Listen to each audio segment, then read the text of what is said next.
നമസ്കാരം. നോക്കാം ഇന്നത്തെ പ്രധാന വാർത്തകളും പ്രധാന തലക്കെട്ടുകളും ഇന്നത്തെ പത്രങ്ങളിലൂടെ.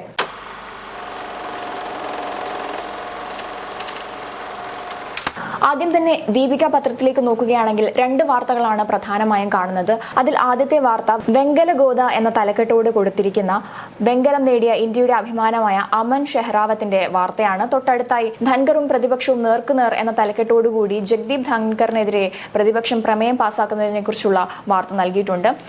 തൊട്ടു താഴെയായി നോക്കുകയാണെങ്കിൽ കളക്ടർമാർ ജപ്തി തടയാം എന്ന വാർത്തയും നൽകിയിട്ടുണ്ട്. ഒപ്പം തന്നെ സിസോദിയയ്ക്ക് ജാമ്യം എന്ന വാർത്ത കഴിഞ്ഞ ദിവസങ്ങളിലെല്ലാം കണ്ട മദ്യനയ അഴിമതി കേസുമായി ബന്ധപ്പെട്ട ഒരു ചെറിയ കോളം വാർത്ത നൽകിയിട്ടുണ്ട്. കൂടുതൽ വിശദമായ വാർത്തകൾ 7-ാം പേജിലും നൽകിയിട്ടുണ്ട്. അതുപോലെ തന്നെ വയനാട്, കോഴിക്കോട്, മലപ്പുറം, തൃശൂർ, പാലക്കാട് ജില്ലകളിൽ ഭൂമിക്കടിയിൽ മുഴക്കമുണ്ടായ ആ ഒരു സംഭവത്തിന്റെ ഒരു 2 കോളം വാർത്തയും ദീപിക പത്രത്തിൽ ആദ്യ പേജിൽ തന്നെ നൽകിയിട്ടുണ്ട്. അടുത്ത പത്രം എന്ന് പറയുന്നത് മാധ്യമമാണ്. അതിൽ ആദ്യം തന്നെ നൽകിയിരിക്കുന്നത് പ്രതിപക്ഷ പ്രമേയത്തെക്കുറിച്ചുള്ള ജഗ്ദീപ് ധൻഖറിനെതിരെ പ്രതിപക്ഷം പ്രമേയം പാസാക്കുന്നതിനെ കുറിച്ചുള്ള ഒരു വാർത്തയാണ് നൽകിയിരിക്കുന്നത്. തൊട്ടു താഴെ നോക്കുകയാണെങ്കിൽ മദ്യനയ അഴിമതി കേസുമായി ബന്ധപ്പെട്ട മനീഷ് സിസോദിയയ്ക്ക് ജാമ്യം ലഭിച്ച വാർത്തയും നൽകിയിട്ടുണ്ട്. തൊട്ടു താഴെയായി വയനാടിനെ കുറിച്ചുള്ള വാർത്തയും അതിന്റെ വലതുവശത്തായി തന്നെ ഷെഹ്റാവത്തിന് വെങ്കലം എന്ന തലക്കെട്ടോടുകൂടി അമൻ ഷെഹ്റാവത്തിന്റെ വാർത്തയും നൽകിയിട്ടുണ്ട്.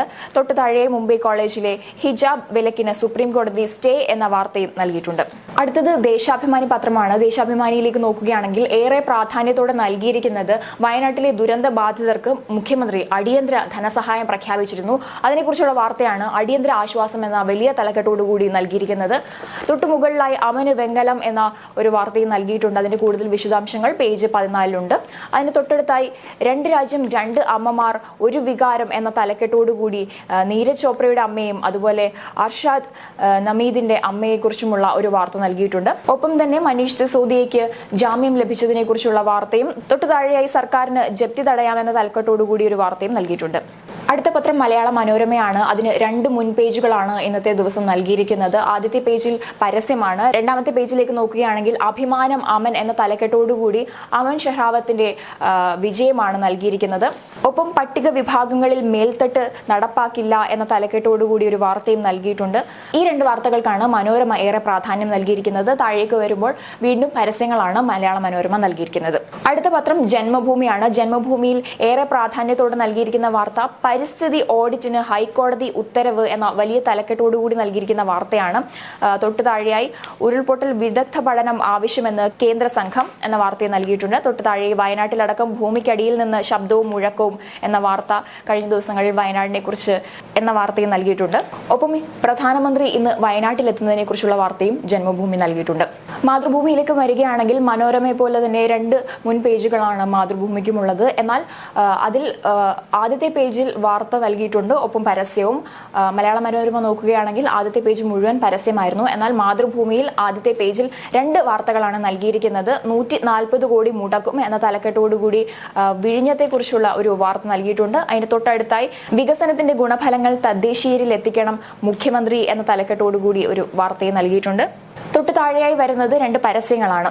മനോരമയുടെ ഉൾപേജുകളിലേക്ക് പോവുകയാണെങ്കിൽ വിനോദസഞ്ചാര മേഖല തളരുന്നു എന്ന വാർത്ത പ്രാധാന്യത്തോടെ നൽകിയിട്ടുണ്ട്.